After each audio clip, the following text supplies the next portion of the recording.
The most pivotal talk I've ever had in my life was the night before I was going to high school. So the night before I'm going, my mom says, Mike, tomorrow make sure you get on the right bus. And I look at her, like, Ma, Damon to Armitage, Armitage to Laramie, right? And she says, that's not the bus I'm talking about. So what bus are you talking? She says, tomorrow you're going to start driving your own bus, and only let good people on your bus. If you get on someone else's bus, make sure they're good people. And those buses will take you to places that you would never go alone. Glue Guys is proud to have Ramp as the first presenting sponsor of the podcast. I was shocked to learn that most financial teams spend 80% of their time doing operational work and only 20% of their time doing strategic work. Ramp flips that equation. This financial operations platform simplifies everything about how businesses spend money and spend their time. With Ramp, you can manage spend approvals, control your expenses, automate your accounting, track your vendor relationships, and even book your travel. Ramp enables finance teams to focus all of their attention on what's most important. It allows companies to issue physical and virtual cards to every employee with spend limits, category restrictions, and automated compliance checks to ensure spend outside of expense policy is never allowed to happen. Ramp eliminates both manual expense reports for employees and removes the need for accountants to spend hundreds of manual hours each month classifying transactions so financials are accurate. The Ramp team is all in on saving their customers time and money. Ramp is used by best-in-class businesses like Shopify, Airbnb, Anduril, and many more. They all use Ramp to manage their spend and automate away tedious financial processes that just distract from the main thing. Ramp is easy to use. Get started now and build a more efficient team and a more profitable business. Whether you have 5 employees or 25,000, go to ramp.com/GG to sign up for free and get a $250 welcome bonus. That's ramp.com/GG.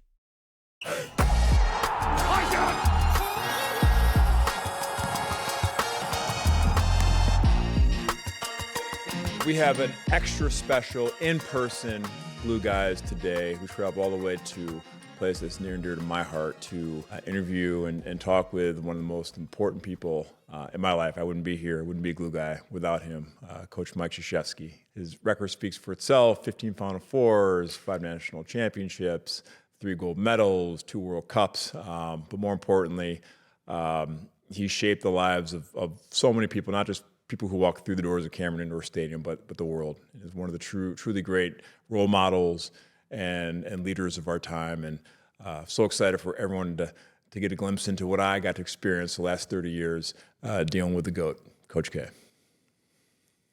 One take, Shane. That's pretty good. It better be. I was ready to punch him right. If you can't take that in one take. Ain't no hobby, Coach. I feel like he performed. This ain't no hobby. I will say this, because I can knock him a lot. He did not suffer from a lack of willingness to work. He came ready to earn his job every day, and that's one of the things I tried to make him do, is earn his job every day. I know it'll be hard for you guys to believe this. As good as he was, he didn't think he was as good as he was. Coach, he tells us this story about how he was interning in Chicago. Yeah. And you'd call him, and you hung up on him. A couple times. Yeah, tell us about it. 2 straight days. Yeah. No, because we had a great team, and we lost almost the whole team. And he was going to be the next great player. He was already a starter and a good player.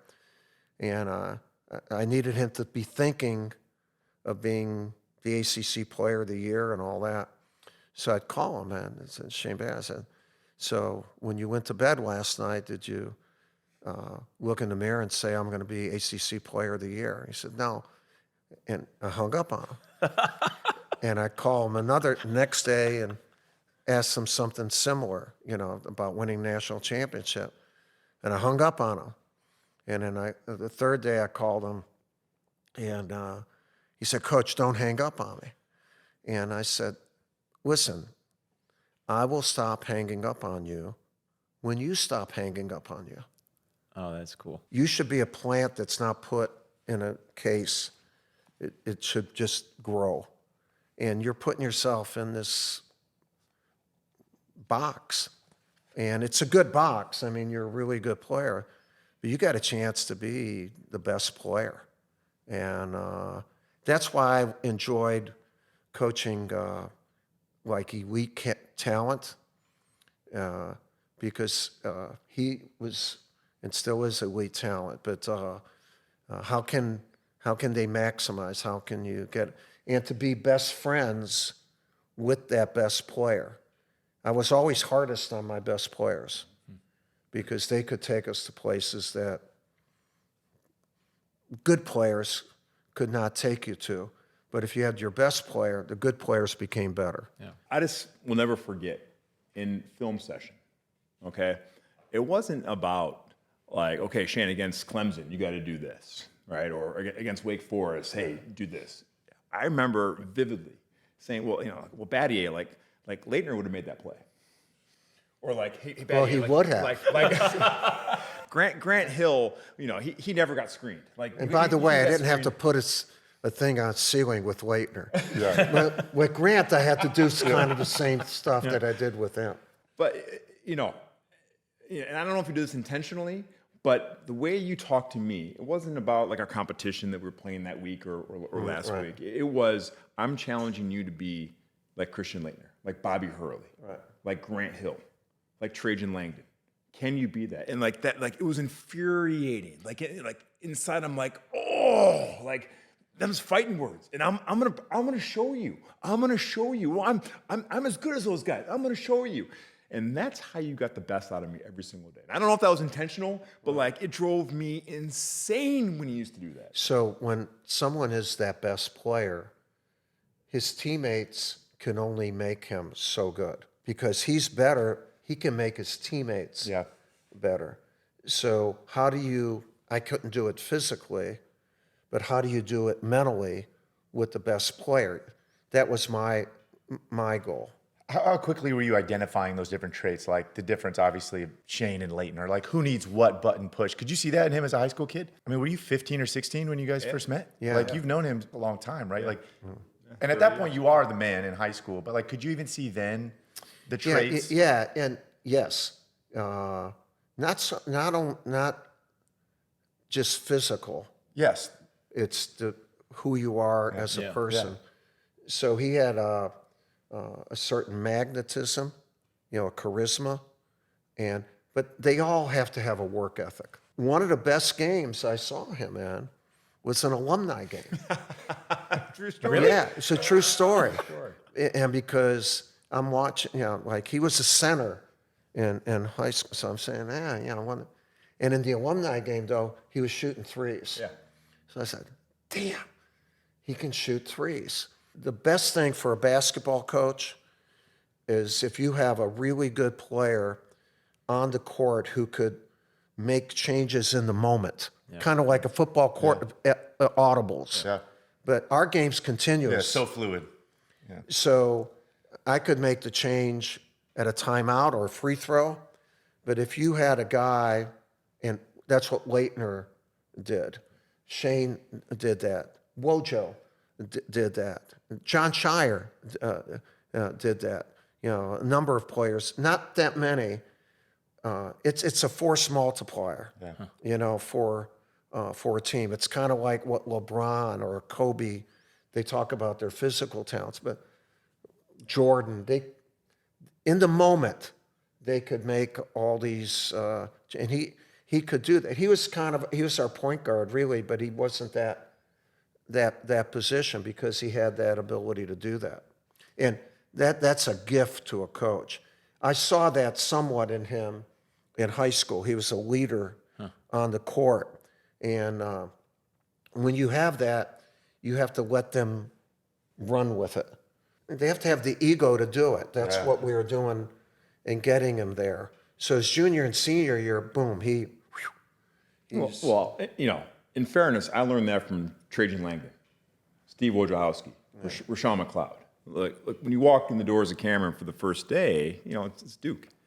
And the expectation, that's why you're there. You're there to accept the expectation. But just looking at Wojo, looking at Trajan Langdon, Rashawn McLeod, the seniors. Like, I learned what the expectation was of a Duke basketball player, and I said, oh, that's how you lead, So like when I was a junior, when those guys were all, gone from the program, it wasn't like, oh, okay, I got to be someone different. I got to be like Trajan. I got to be like Rashawn. I got to be like Wojo. Yeah. You know what though? What happened? 2010. Yeah. The one and done. One and done. I want. Yeah. So now your best player was not a senior. It was a freshman or the most talented. And you didn't have that. It was kind of like, who did that? So you had to try to do that in a shorter period of time without the help. Yeah. You didn't have the example. Yeah, exactly. Just prepping for this, you talk a lot about your time at the service academy and then serving after. Like part of the deal of leading is learning to be led, right? And the things you learn from that. And certainly what Shane's talking about, I think, is part of that, right? Like that natural cycle when you had a 4-year career in college that you could learn from the upperclassmen. Culture had been set. They learned the ways, and then obviously they could continue to pass that on. You mentioned this obviously change, and basketball obviously still going through a lot of changes. Yeah, you know who helped us keep our culture? Our managers. Yeah.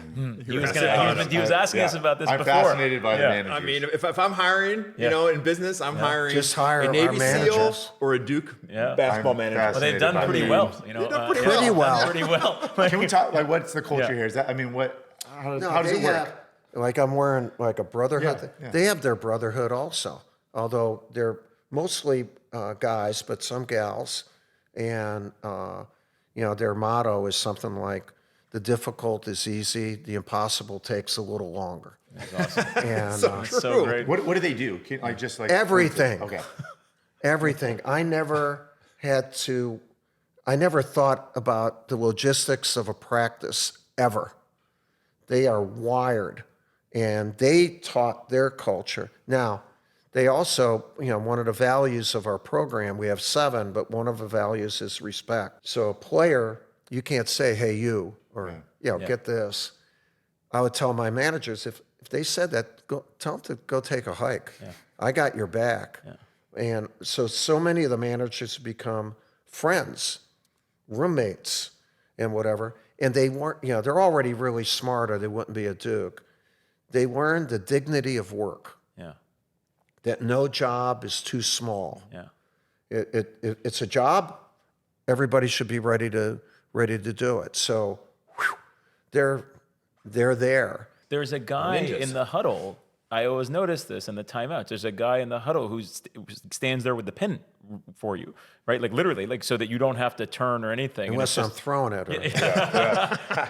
I think it's a hard challenge you guys went through, or Duke went through. I'm going to go we on Duke because I'm lifelong. But like there's a hard challenge that we had to go through because Sheryl Sandberg has this quote of you cannot be what you cannot see.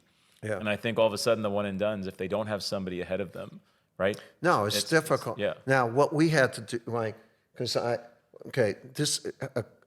an amazing change in recruiting. We recruited Shane for over 2 years. We have 4-year return. Yeah. Just the business aspect of it. Now you recruit the guy, and they should go. They're the same guy. Someone said you're recruiting different guys. No. Yeah. The world changed. Yeah. And so still recruited them for 2 years, got 1 year investment. Yeah. So for 4 years of that caliber of player, you now had 8 years of recruiting. Yeah. Crazy. So that whole money, time, that changed. The efficiency. Yeah, everything sped up. And you have to do it more frequently. Like John Shire is doing it all the time. And I had to do it all, you're doing it all the time. So the culture that you have around these guys, the infrastructure, it's not just the managers, but it's the secretaries, the people who feed them, the trainers. They all have to be, they have to own it. Yeah. They can't work for you. They have to be immersed in the culture sooner because you need to get the return sooner in that time. A key thing with culture is the word accountability and shared values, shared standards, but then they're administered by everybody. And so when one of my guys would come up here and talk to Jerry, my assistant, they better be, Miss Jerry, Yeah. thank you. And if she's not getting that, she should hold them accountable. And that's a big part of, I speak a lot for businesses. It's got to go all throughout the organization. How do you, with the one and done phase, how do you get the shared, like, common purpose, the singular focus, right? That again, the team goals, the program goals are bigger than all of us. I think that, I mean, it's, you have more time with these kids. You can mold that and build that, but when it's just one and done, right? I mean, Yeah, I feel well, like- everyone talks about like your goal is to win the national championship, which that's good. That's a good goal. But what do you do on a daily basis? There has to be common ground for everybody. I call it shared values, shared standards. How does everyone own it? The two standards that I've always had was when we talk to each other, we look each other in the eye. And the second is we always tell each other the truth. And when I'm speaking, I said, like, if I'm recruiting Shane, and I tell him, I'm going to be one of the few people in your life that will always tell you the truth. I promise you that. And I want the same in return. So, like, boy, your shoes are really nice. Those slacks are, that top sucks. Not that it doesn't, but because there's going to be a timeout where you come to the bench and you're playing not well. And I look at you and I say, you need to get your head out of your butt, man. And you can't shrivel up and say, like, that's the truth. Same thing, you just hit 2 threes. And go, man, keep it going. And what happens then, so he and I trust one another. We still do in a moment. And part of really establishing a great organization is that speed to trust. How quickly, when you say something to me, do I trust you, or do I have to check it out? And I think that part of our program has been like a cornerstone or a big foundation where there's no BS. Coach, one thing that happens a lot, I feel like, is people in business talk about what's someone's superpower. What's their superpower? And one thing Shane always talks about with you, you're obsessed with your people. Obsessed. They're the most important resource. Yeah. So one of the questions for me is, how quickly do you feel like you get to know someone well enough to know what will motivate them, what will piss them off in just the right way? Is it something that happens, you get it quickly, or is it something that happens over a long period of time? Well, it's continuous because a person changes. Really, in the study of leadership is really the study of people. And so people are the best resource for every organization. You can have AI, analytics, and all that. But, it's the people. And so you have to constantly, not have to, you want to, keep learning about your people. Yeah. And so even like for him, he came back 4 years. He was a different person each year. Same thing with the team. Same thing with an organization. You may have had this great year, now it's another year. Who are you now? How did you handle success? What, or do you have a vision, hunger to do more, or are you pretty happy with what you've done? And so you have to have interaction. So I think a big thing, it's neat if I know his son just played against my grandsons. That's a cool thing. And they beat him, by the way. Pretty bad. Yeah, they're better. So, but I love my grandsons. And so that's a cool thing. But say we're in business or he's playing for me. When he became our leader, I would ask him things like, what do you think about what we're doing? Or how do you feel like we're going to try something? What do you think about it? If you ask people in your organization that, it hits you in a different spot. Yeah. you feel more empowered. A lot of people think a really good leader is somebody who can solve problems. That's cool, solving problems. The great leaders don't have those problems because they have a group around them who develop a communication system where you see something and you tell me how you feel before we did it, and I don't make the mistake. Instead of saying after it's done, I knew that would happen. Yeah. Key thing, right? Like, and you know what it costs? Zip. Yeah. Well, why is that so hard, though? Why is that so hard? When you say it, it sounds so simple, but that is the differentiator between an effective leader and someone, right?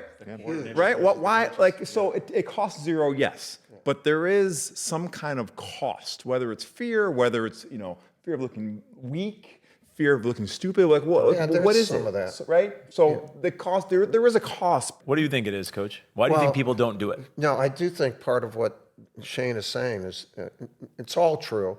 It's not the complete answer, obviously, because there are many things. But a lot of people don't like any type of confrontation. Yeah, for sure. Yeah, and there's less of it now. There's less confrontation is really meeting the truth head on. Yes. Yeah. So, but the other thing is, it's a 4-letter word. It's called time. Like, I need to spend time with you. I don't have time. I'm doing this. Yep. And again, where would you allocate your time? Wouldn't you allocate it to your most important resource? Crazy, right? Yeah. No, it's fascinating. Where did you learn this? Where does it get developed? Yeah, were you always okay with confrontation? Well, I was confronted a lot.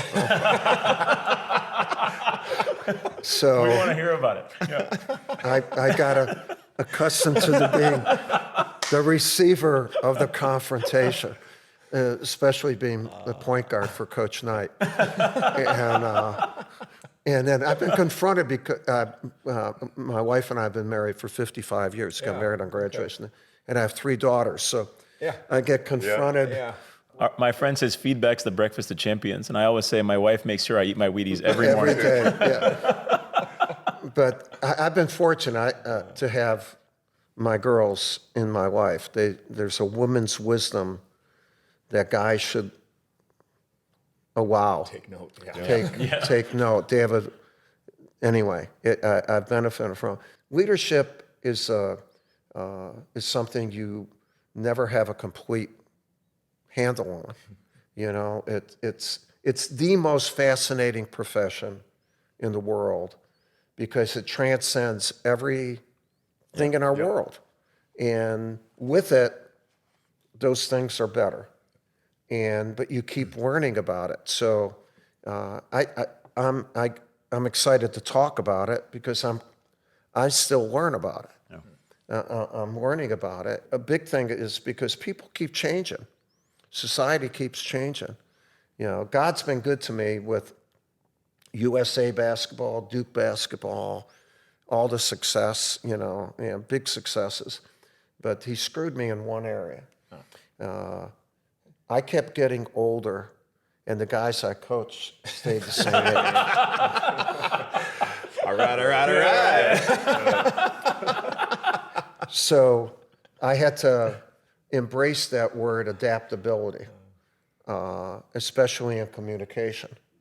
And so... And that's not like just a buzzword, right? So like every year, Coach K would come and say, look, our absolutes are we look each other in the eye and we don't lie to each other.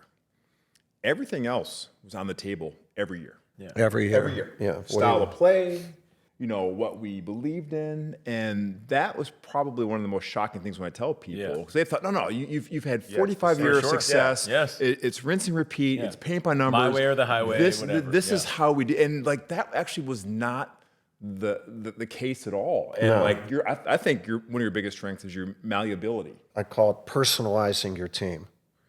Like why, even though a system worked well for last year's team, you don't keep trying to fit those people into that. To me, that what's made it really interesting. Yeah.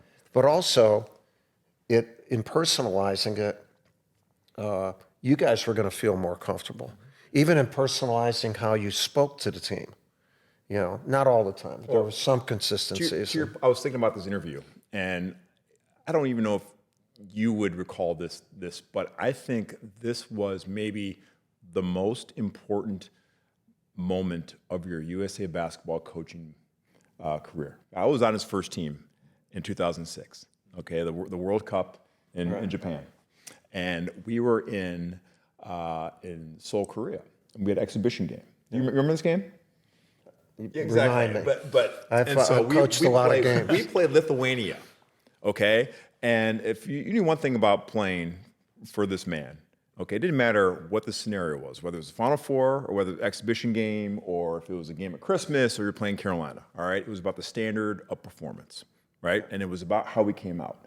And in that particular game, we played a really good Lithuania team. You know, they were one of the favorites with us. And we might have been down at the half or it was a tie game. And what I saw at halftime was what I saw in my 4 years at Duke, that our standard of basketball was not up to USA basketball. And I'm going to tell you in a very direct manner. And there was a player, I'm not going to say his name, but he was not very good in pick and roll defense. And He never was. And you let him know in no uncertain terms that this is not going to fly.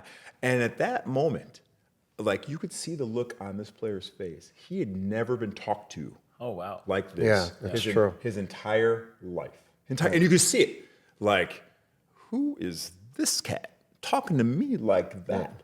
And the look, I lived it, so I understood where it's coming from. It was coming from a place of love, and it was coming like standards, right? So like, I didn't bat an eye. Right. But the look on Coach, about halfway through this diatribe, it clicked for you. Yeah. It clicked. And you realize, oh, this is not appropriate for him at this moment. Right. And it was an amazing, like I saw it click in your eyes. And like we went to, you filed that away and you still coached that team hard and you were learning. It was your first year coaching USA basketball. That was one of the main lessons I learned. But we lose to Greece in the semifinals. We beat the Argentina team in the bronze medal game, but you came back and you were a different coach. Yeah. And I wholeheartedly believe I was here in the locker room where that moment. Yeah, I'm glad you said that. Propelled you to 2 more World Cup gold medals, 3 gold medals, and it was like I'm telling you, that was the moment that might have been the most important in that journey. It's a great point because as a result of that, the first meeting I had with every one of the other U.S. teams was a standards meeting. Yeah. Of how we're going to live together, and so with the next team, the Redeem team, that first day, I had individual meetings with LeBron, Kobe, Dwayne, and Jason Kidd, and individual. And I said, we're going to have a meeting tonight, and he said, yeah, about offense and defense. I said, no, we're going to talk about how we're going to live together. Really. And I told them my 2 standards. Yeah. Look each other and tell me. I said, I'd like for you guys to contribute individually now. When I do a meeting, I always like to have someone in the audience that I've talked to already who I can count on to talk or answer or have a friend in the room. So the meeting comes, okay? And the very first thing I say to them, I said, I want you guys to know, I want you to bring your egos. I don't believe in leave your egos at the door and bring your egos in. But, Kobe and LeBron would have brought them in anyway. So you might as well welcome them. Bring them in, which is good. I want you to be who you are. Yeah. And then I said, I want you to know that you are not playing for the United States. And we always had a picture of the gold medal, and I stopped, and they were, where's the pro coach? Like this guy's an idiot. And I looked at him and I pointed to each one of them. I said, we won't win that unless you are United States basketball. You are. You have to own it. And you have to not just hear and see what we're doing, you have to feel what we're doing. And we have to share common ground. And that's where the standards. So then we have the meeting, and I said, okay, look each other in the eye, tell each other the truth. It's a moment of truth now, because all these guys, you wonder if anyone's going to give you anything. Yeah. And you guys have anything. And Jason Kidd raises his hand. I said, good. And Jason said, Coach, we should be on time. And we should respect one another and be on time. And I said, what do you guys think? So instead of a rule, we agree on time. I said, well, speaking of respect, I'd like to introduce another standard that we've lost 4 of the last 5 competitions because we're arrogant and didn't prepare well. Like that we never have a bad practice. We never have a bad practice. It's not we have to become a team of plural pronouns. And so we agree. And I will tell you, for all 5 of those teams, we never had a guy late, and we never had a bad, I get chills thinking about it. And because they owned it. And then Dwayne Wade said, have each other's back. You know, we talked about, one of the coaches said, we need to have poise, don't show weakness. You know, we need to be, and I said, here's one, intelligence, like no team fouls. Our value is not measured in our playing time. Yeah. That was a cool one, too, with that team. And then Kobe raised his hand. He was the best player at that time, and maybe the best player of all time. But he was, and everyone, we had alpha dogs, but he was the alpha dog. And so everyone was going, and so he raised his hand and said, and he was the leading scorer in the NBA. He said, if we play defense and rebound, we'll kick everyone's butt. And then he met with me 2 days earlier and he told me he wanted to guard the best perimeter player on every team that we played. And in our first practice, he never took a shot. You know, without me, if you have somebody like that on your team who's already doing this stuff, this is like hardly anyone does this stuff. Yeah. And we had like 14 standards, and LeBron never said anything. I said, like, I don't know if he's punking me, but I'm okay. But he raises his hand, and he's really good, and he's a great friend. And he says, Coach, I've dreamed about winning this gold medal and playing with these guys. And he's eloquent. He said, no excuses. And he looked at everyone. I don't want to hear anything ever. Excuses. That became our first standard. And so that became a staple for how I coached. And I used it with our Duke teams, but it was even more important for men. And that was the common denominator. And you know what, Shane? These guys loved it. A great player wants to be coached. They want to be a part of something. And they want to be held accountable. And a lot of people don't hold them accountable because they are that player. They use them, but they don't. And so we had great rapport. I didn't have it with your team because I did. I was learning. Time. We didn't spend the amount of time and whatever, but I learned from that. And, part of leadership is to be, you're not going to win all the time, but when you get knocked back, why, what caused it? But I'm really happy you brought up that because I didn't take it to one event. In evaluating myself after that, and I said, I got to get closer to these guys. We have to have some type of relationship.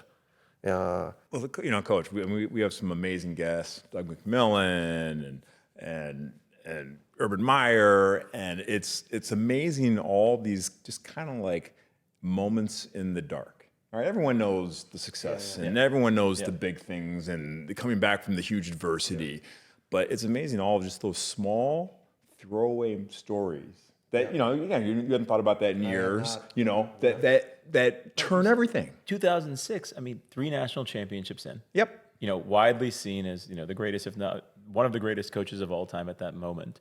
Already named the U.S. coach, right? And you're still learning. And that idea of, and being humble enough to say, okay, I was named to this, I was chosen for this, but I can do better.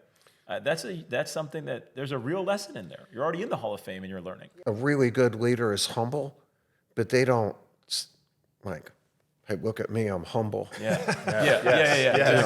They just show it. Yep. Well, They do it. they know they need it. Yeah. Like it's not like I'm doing this and I'm really, it's like, you do it. And the other thing you have to show that your vulnerability, like if you screw up, like say, like at a timeout, like what I told you at the last timeout was absolutely wrong. This is right now. And there's a human element, and then the connection becomes better. Yeah. The relationship becomes better. And that's my last decade at Duke coaching. We had really good, and we won a couple national championships, and we were right there with a couple others. But I never got as close to those teams as when you had them for four years, because you really knew. Well, it's just like any relationship. The longer you're doing it, right? If you're doing it the right way, it keeps getting. I also tell people when I came to campus in 1997, I showed up with a Foot Locker and a backpack and a bunch of dreams. Your last 10 years, they showed up with a Foot Locker, a backpack, and a business plan, and a social strategy. And now they show up with an agent and get paid. Exactly. So how did that whole paradigm, wow. Not that it's bad, like this change in college sports. Everyone should just admit it's a change. Yes. And not say the way it used to be or this is the way it is, and then organize it. Yeah. Give it guardrails and it's mind blowing to me. The coach told me after my freshman year, "Hey, you should go do an internship on Wall Street." Yes. Right. So I spent the summer on Stan Brunson's couch in Brooklyn. The number 31. And I went and I learned the subway system, and it would be unfathomable to have a player who was a top 50 recruit say, no, you know what? Why don't you go to New York for take some time off and learn some life skills. Well, we have an NIL event for you, where you're going to make 6 figures. Well, you won't take the subway. We'll have a car for you. But that experience, there's something that changed my life, and it made me a more developed person. And I think it made me a better basketball player in the end because I had world experience and life experience. I knew I didn't want to work, at an office, so I better work hard at basketball. But one of the things that was the hallmark, playing for you, it wasn't just about basketball. And then that's the misperception. We won so many games and we had so much success. You told us, hey, be a student. Enjoy college. Well, you're around so much talent here. Oh. Like every young person here is talented. And become friends with them because they'll share their talents with you. And you know what? You might have to have sharp elbows. Yeah. What's interesting, you talked about what you did and what's now. We just kind of mentioned that. It'll be interesting in the professional ranks, the players coming out of this system now, where they're already Professional. They're already before they were professional, but they got paid, and all that. And nothing against that. How does it influence you when you're 23? When you're, how are you incentivized? How are you still as hungry? And the other thing, though, is that there'll be a multitude of guys who will not make it, but who have been paid more for their abilities than they will ever be paid. Yeah. Where do you go? Where do you go? Yeah. So I worry a little bit about mental health with 100%. not the stars. They're going to, but people who don't make it. Yeah. Because in college everyone was hungry. You hadn't made it. You hadn't, economically, you were motivated differently, and it's going to be an interesting study. Coach K, did you always have that hunger in you? Always, from the time you were a kid, or did you, was it always there? Hunger was never a problem, and hunger and anger were never problems, and wanting to win, and I just wanted to be really good all the time, and so whatever it took to be really good was not everyone says you have to really. I don't look at any of that as sacrificing. That's what you needed to do to be good. I can tell you, I can't remember one day where Coach came in and he was low energy. Yeah. Ever. One day. And we could pull every player. I'm sure you had days where you felt like crap, that you were sick or you're tired or, Mickey was yelling at you or whatever.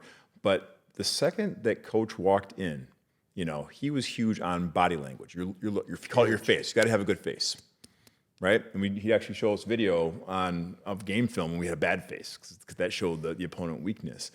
And for me, when I looked at Coach, I said, I want Coach K to meet my level every single day, because I know I know that he is going to bring it every single day. Well, can I make him better? And so I'm never going to have a bad day either. And again, we talk about, capability versus willingness.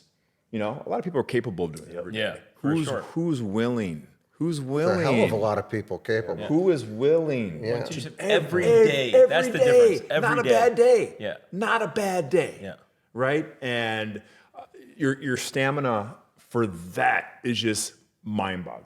Mind-boggling. Yeah, really a lot of this is common sense, but it's hard to do. Okay, why would you want a crappy day? So who's in control over your day? Me. Yeah. And especially if I'm the leader, we're going to have a good day. Yeah. And now, one of the things that I would tell a player is, I'm going to be enthusiastic every day. Yeah. I want you to be so we share a common enthusiasm. Yeah. If I have to use my enthusiasm to get you enthusiastic, that's not good. Yeah. That's not good. That's draining. So as a veteran, that's how although you did that as a young player too. You were well coached, and we have good guys, we recruited talent with character. We didn't recruit talented characters. Yeah. And so a lot of people say, boy, Coach, you did a great job of developing all these young men. I say, you know what? They had a pretty good base when they came in here. And now we added, and Duke added, but that's a key thing too in recruiting to any organization, is if you can recruit character too, and how do you find that? Do you think that's part of the reason you stayed in college? That you were able to mold and be around young men? And if it were today, do you think you would have made the jump to the NBA? I would have made the jump. Yeah. If it was, because it is that now. I call it crossing bridges. So he and I crossed a number of bridges together, not just player bridges, but life.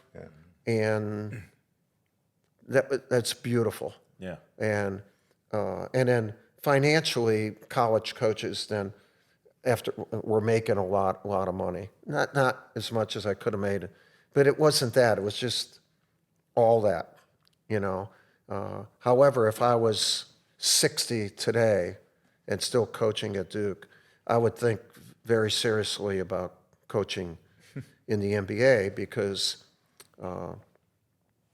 right now it is a pay-for-play sport, and so is football. There's nothing wrong with that.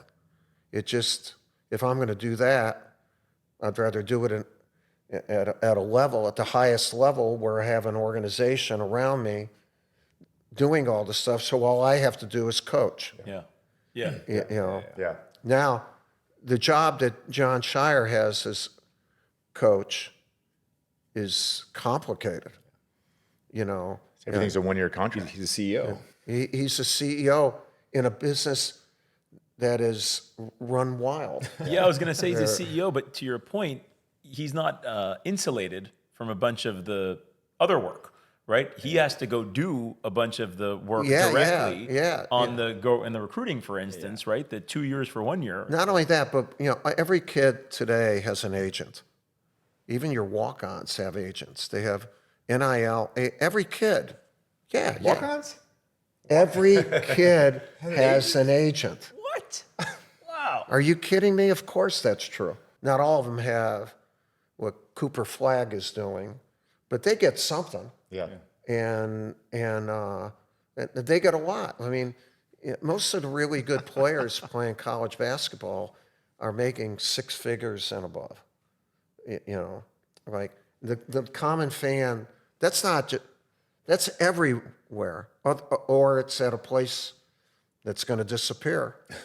You know, like, and so, like as a coach, you have to have people talking to agents. Yeah. It's a business now. Yeah. It is, while you're still doing college. Yeah. And in saying that, the sport has not suffered. You know, there's great basketball games and whatever, but for the sake of the sport and for the sake of the kids, it should be transparent. Yes. Like, whatever school I'm at, you're at another school. I don't know what your guys are getting. You don't know what my guys are getting. In the NBA, everyone knows everything. Yeah. It's transparent. And also where the kids are protected more. And the model for college athletics has been exploded. And somehow the power conferences and the commissioners have to put their arms around this and figure out what this new model is. We don't have a model yet. Yeah. We do not. The NCAA has not been a well-run organization, and it could be more well-run if it had antitrust protection. If you were running it. No. College czar, maybe? You know? I'm happy working for the NBA. That's the one thing. No way. No way. However, if I could, I'm trying to help in whatever way I can. Really, it should be run by the people who are doing it. College basketball has never been run by the people doing it. And in other words, a college coach has never been in a room where all these decisions are made. Yeah. And which is stupid. And so what I'm saying is the coaches and their organization should take control and figure out the new paradigm, you know, for it shouldn't be a retired coach who does not have a feel anymore of, like, when I talked to John Shire, I said, you know, I can tell you about the mistakes and the good decisions I made and a whole bunch of things, but not in NIL. Yeah. You know, and transfer portal. My NIL was an extra meatball at the cafeteria over there. You got an extra meatball. I got an extra meatball. I did. That was my NIL. Game plan. I'm going to find that person who gave Coach, it. I mean, you've coached unbelievable teams for a long time. I mean, like all these Duke teams, the Redeem team, like the egos Crazy. of people. Yeah. Has there ever been a moment when you've had self-doubt or you felt like you've been in over your head? And I even wonder, like, I can't get out like of my head thinking about this, is you come out of West Point, and you've just obviously gone to Coach Knight School and West Point Right. at the same time. You're 22 years old, and you're 22 years old, and you come out as an officer, right? And you have to lead men Right. at that point. Has there ever been a point of self-doubt for you? And I guess, and if there was, what did you do? I think everyone has worry or whatever, but I always believed I should win. And then you figure out how to win. And so at West Point, especially during your plebe year, there's not an app that you can get for improvement. You have to go through experiences. And so failure Struggle, yeah. is part. So they made you fail. And so we had this motto, failure's not our destination. And so you get up, and now you get up and you figure, can I do this by myself, or do I need someone else to help me do it? So it teaches you to get up, but maybe you need to form a team for it in that regard. So did it break this fear of failure then, even a little bit? yeah, you know what? When I was younger, and it actually followed me a little bit longer than younger, when crap happened, Yeah. a tough or something, or an injury or whatever, you might be in a room alone and yell like, or, there are dents in our coach's area for me throwing something against the wall or whatever. And so once I matured a little bit more, I went through a 4-step process when I was in that. One, I knew the longer I was in that moment, the longer I was not going to find a solution for what I was going to be in. I had to get out of the moment. And because I was the leader, I had nobody but me to get me out of the moment. Yeah. So I went through kind of a 4-step process. I would look in a mirror and say, all right, idiot, I believe in me. And I believe in me. You understand? And I believe in my team. So you have a reaffirmation of belief. The second thing, we're all blessed equally with the ability to have a great attitude. It's on you. Yeah. It's only on you. Yeah. Attitude is only on you. Yeah. You start putting it on someone else, you're an idiot. It's on you. And so the next thing I would say, I have a great attitude. So it's kind of self-talk. Yeah. And then the third thing was to figure out why whatever crap happened, why it happened. Okay? And full disclosure, what it is. And as a result of that, the third phase is preparation so it doesn't happen again. Yeah. Yourself or with your team. And the fourth thing is execution. You execute. And what you find is that the thing that you were throwing something against the wall for, if it's handled right, may have been an opportunity for you to get better. And so that process, the quicker you can go through it, whatever the process is that a person goes through. So if it was self-doubt, it probably did, but I'm not going to stay there. Yeah. Because that's not going to solve the... Yeah. And as a leader, one of the beautiful things about leadership is that you feel like you are in control. Yeah. You're responsible. So a responsible human being does not stay in a crappy moment. Yeah. And you have to hold yourself accountable. You talked about speed to trust earlier. One of the things we talk about a lot for the leaders we admire is their speed to getting back on their front foot. It's not that they don't have the problem, but their ability to go from I have a problem to I'm going to do something about it is faster than some of the other folks, and it's learned. So talk about the other end of the spectrum. All right. It's well documented. Your success is unparalleled. Okay. How did you think about appropriately celebrating successes? Right? There's only one champion at the end of the day. There's one team that raises the trophy, right? And so you can't judge it on did we win a championship or not. All right? we won a lot of games. I mean, a lot of games. How do you think about celebrating wins? When do you move on? Like, talk to us about your mindset about One thing we read about you was that you talked. This meant a lot to me. You talked about how you got to make sure you feel joy, not relief, when it happens. And so I'm super curious about this. You should celebrate. You just can't stay in the celebration. You know, I guess that's the thing I would say. You know, I want to be jumping around, and also shared joy is better than individual joy. And but you also should define your own success. A lot of times now, and when I speak or whatever, you know, what about your legacy? What are you really? No, I don't think you don't. Yeah. You're not. If you're thinking about your legacy, I feel bad for you. Yeah. You know, like just. Yeah, you're distracted. You're not even. Yeah. And you're backwards looking, not forward. Also, you're being a phony. Yeah. You know, for what you're doing now. Yeah. You know, like just be you, and your legacy will take care of itself. But defining your own success. You know, like we lost some big games over the years and won a lot of big games.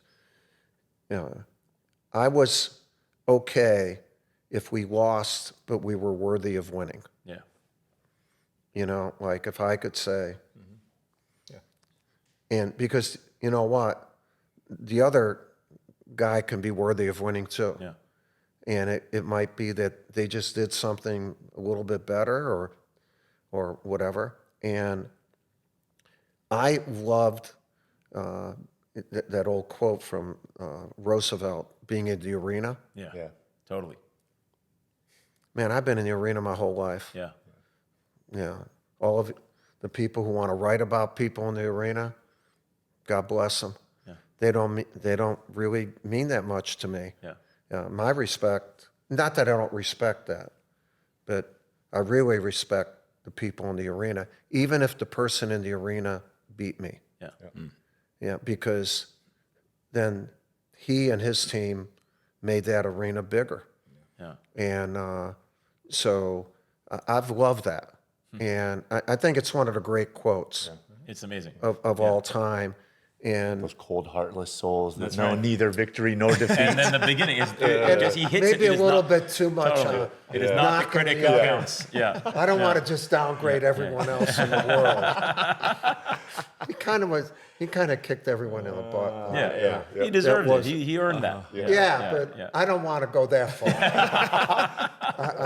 I don't want. I do respect all the fans and everybody, but there's, you know, it's like your brothers in battle. Towards a good portion of my career, there's a handshake line after, Yeah.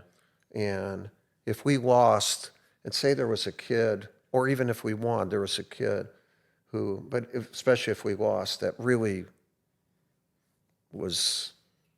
did an amazing, Juan Dixon, my years, you know, or like, whatever.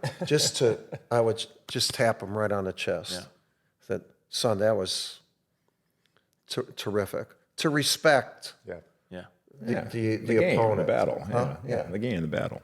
Coach, what were your parents like? I didn't know my father as well. My dad died when I was a senior at West Point, and you know, we're an ethnic family in Chicago. My dad's an elevator operator, maintenance person. My mom's a cleaning lady. I hardly knew my father. He worked. He supported us. Came home tired.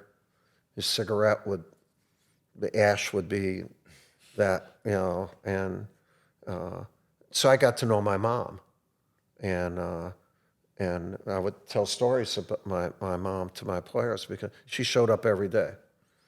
I never knew Tell us the bus story.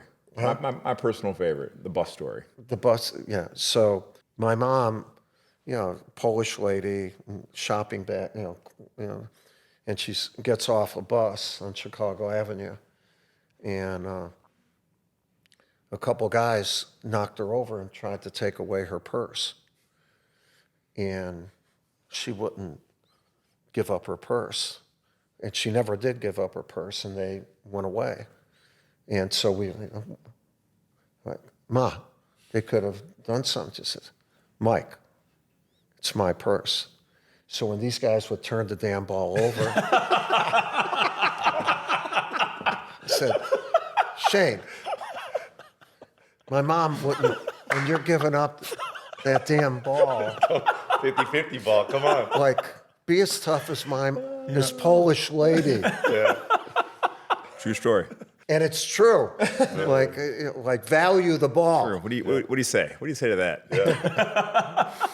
You thank him for telling you the truth, right? You know? Yeah. And I also love the story about your mom talking about, who is on the bus that you're driving. Yeah. That was the most pivotal talk I've ever had in my life. And it really set the stage for what I did the rest of my life. Was the night before I was going to high school. And I was punk, and I'm going to Catholic boys high school, and you take the city buses, So the night before I'm going, my mom says, Mike, tomorrow make sure you get on the right bus. And I look at her, like, Ma, Damon to Armitage, Armitage to Laramie. I can take Division to Grand. And she says, that's not the bus I'm talking about. So what bus are you talking? She says, tomorrow you're going to start driving your own bus and only let good people on your bus.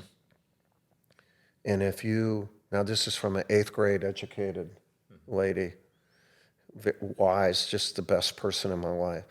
And she says, and if you get on someone else's bus, make sure they're good people. And those buses will take you to places that you would never go alone. I get chills. The best advice. In other words, hang with good people. Yeah. If you're an idiot, and you go with. And so, West Point, U.S., Duke. I've been on great buses, and some of those buses were, he drove the bus sometimes, or Leitner drove the bus, or Kobe Bryant drove the bus, but they were good people. Yeah. And so you were proud to be on those buses. Coach, can you quickly talk about Coach Knight?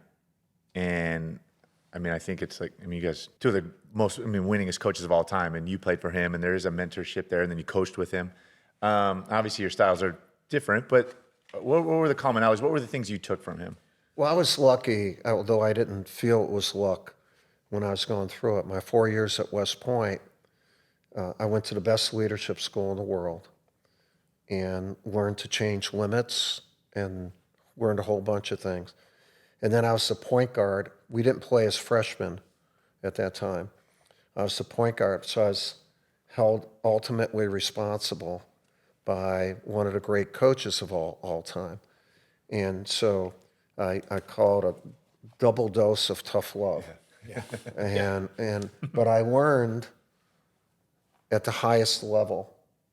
So Coach Knight was brilliant, and he taught me the value of preparation. We were unbelievably prepared.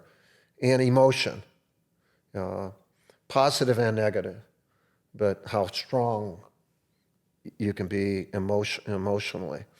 And then we had a different relationship throughout. It wasn't always good, but he gave me tremendous opportunities to be associated with basketball at a high level.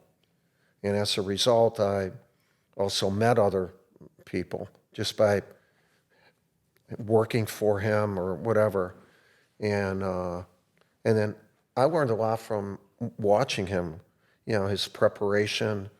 He started motion offense, making reads, obviously defense, all those type of things. As a result of being with him, I had many opportunities that were afforded anybody who was with somebody who was really good. You got opportunities.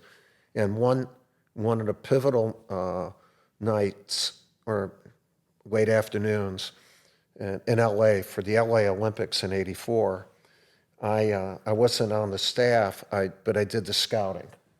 And I had a room in the Marriott where I broke down tape or film or whatever. One afternoon or night, I was sitting at a table with Coach Knight, Mr. Iba, who's one of the great legendary coaches, and Coach Newell. Wow. So I kept my mouth shut and just listened. And I'd become friends with Coach Newell and Mr. Iba. And Coach Knight left.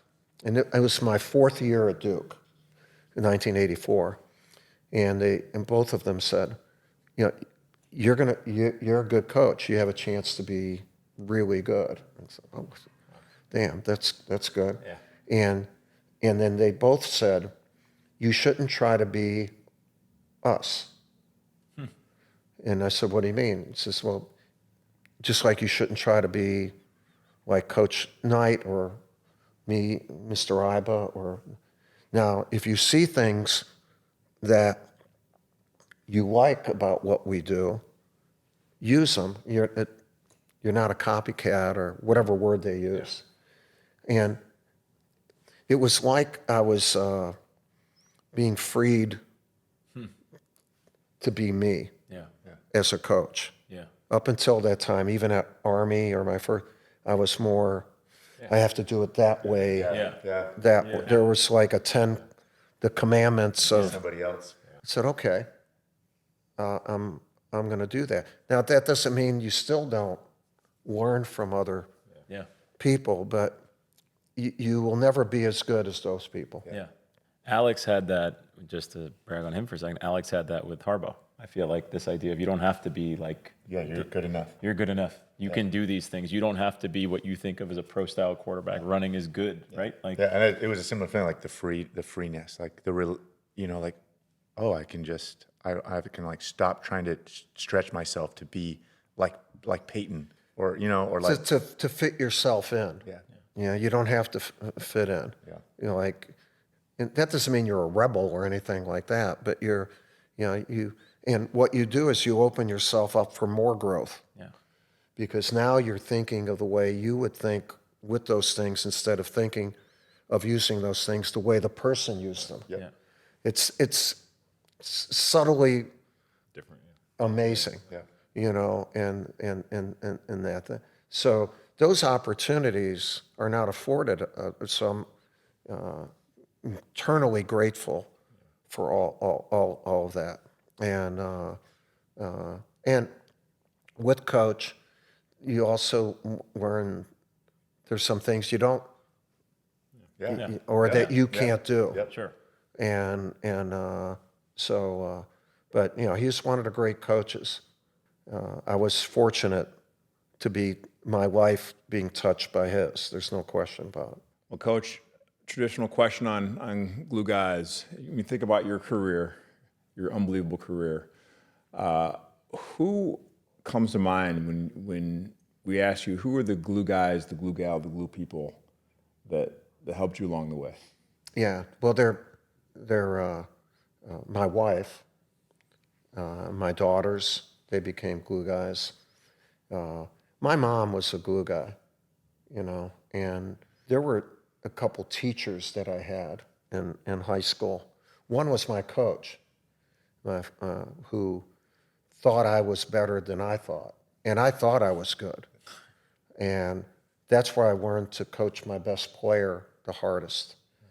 And then one was a priest, Father Rogue, who passed away a couple years ago. I grew up and still am Catholic, but at 16, being Catholic in the 60s is like being in prison, and one day I was talking to Father Rogue, and I said, Father, really, how can you go through life with everything you think, act, do, or is a sin?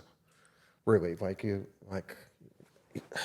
this is how I feel right now. You're not allowed to do this. It's just like, really? And he started laughing, and he explained faith to me in a way that I've grew from it. And whenever I had problems or understanding something, he would be my mentor. So that, for any leader, how you keep balance, how you keep, because you can get torqued out here, and really, you can have a lot of problems if you don't keep balance. And the two things that for me have kept balance for me are family and faith. And so the glue guys would be people. I don't know if you call faith a glue guy. It is. But it's because it keeps you grounded. Like, okay, you just won. Really? Are you really that good? You know what I mean? Like, come on, settle down, hotshot, and and stay balanced. And so that obviously I can tell you, glue guys on my teams, but glue guys in life are more important. That's what we wanted. Yeah. In what you're doing, and really, you get more glue guys if you let good people on your bus. Yeah, 100%. That's right. That you just find them. I would tell you too, a glue guy for me is my best friend of all time, Mo. Mo. We've been friends for 70 years. We're the same. And I talked to him yesterday, and he's in a nostalgic period. Like I'm 77, he's 78, and people at our age start thinking about nostalgia a lot. Yeah. And so I said, Mo, quit being so damn nostalgic. What the hell's wrong with you? We got a lot more to do, man. We got a lot more to do. But Mo would be. Mo's the best. Mo shared every success and failure with me the same. It was, and I knew that. And then we could joke about it, or we could give each other crap. Good crap. Yeah. And so Mo's been there. That's amazing. All the time. Well, Coach, thank you for being. this is fun. This is a special day for us. Thank You are a glue guy. Yep. All right. Thanks. Honorary and literal glue guy, and How did you guys come up with that? Like, whose idea? I don't know. The idea for the podcast was that we're all on a lot more teams than we think, right? That's right? Yeah. So it's not just your work team. Hopefully. Yeah, Yes. exactly. Yeah. Yep. Right? But we should aspire to be on more teams than we think. We're on teams in our communities. We're on teams with our families. We're on teams at work. We're on teams at sports.